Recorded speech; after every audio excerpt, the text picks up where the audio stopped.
Hey guys, Wade with Tech Spreader Hunting, and today we're going to continue our end of the year optics review because you know as well as I do, new stuff is coming and we want to get these reviews out before the new stuff shows up and we get rid of some of these optics to make room for the other ones. We're not made of millions of dollars and we have to sell off some stuff to buy some new stuff. It's just that simple, but we do it because we want to test new stuff and get the info out to you guys to help make your decision before purchasing an optic, because you know we are going to bring you our true thoughts, opinions, and everything else and show you if anything goes wrong on said optics. So getting right into it, we're going to take a look at the Trijicon Credo 2.5 to 15 by 42, and I just did a video on this not that long ago, kind of like an unboxing type review, and we just put a few weeks to a month on it and everything else, and we've had a little bit more time,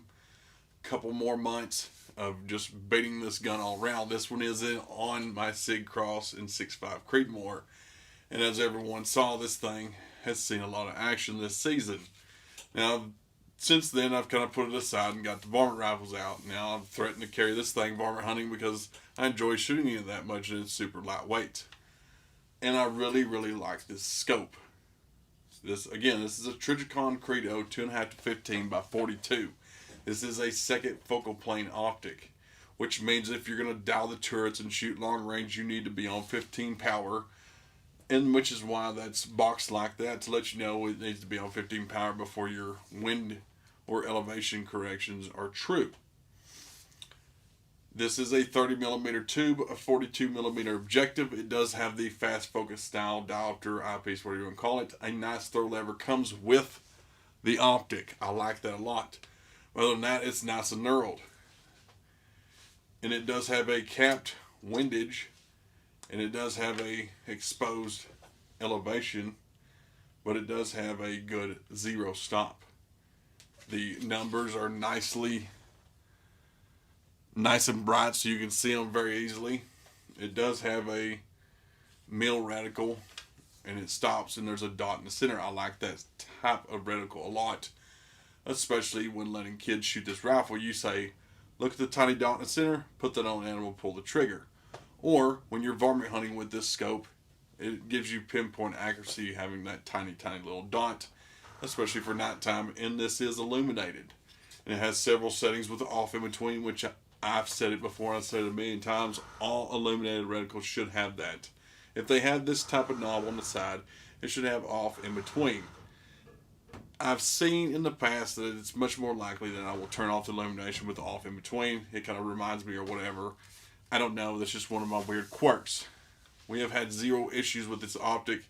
It is relatively lightweight, just like the Leopold optics. We've shot game out to 800 yards with this optic with no issues of tracking. We've shot a lot of targets with it at the range. We've bit it around a lot. You can see now it's dirty as all get out. Zero issues out of the optic except for one.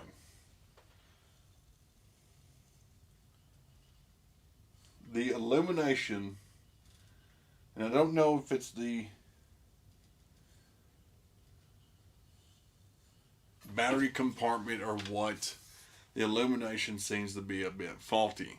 Now, it may just be something with this one scope itself, or it may be something with the Credo line, because it is like lower cost than the others. Although this is not low cost, it still costs $1,200, and the optics clarity matches up with that price point in my personal opinion. The feature set is there and everything else, but we're having trouble with the illumination. That's kind of annoying. But we are, since deer season is over, I'm going to pull it off and send it into Trijicon, see if they can get it repaired. And I'm going to take it back at that point because I do like it on this rifle. It's been a fantastic optic. And unless something comes out that just tickles my fancy enough to want to get rid of this, I'm going to hang on to this particular optic because it is fantastic. And that's pretty much it for this optic. That's my only complaint. Everything else is pretty solid on this scope. That's it for this time. See you guys next time.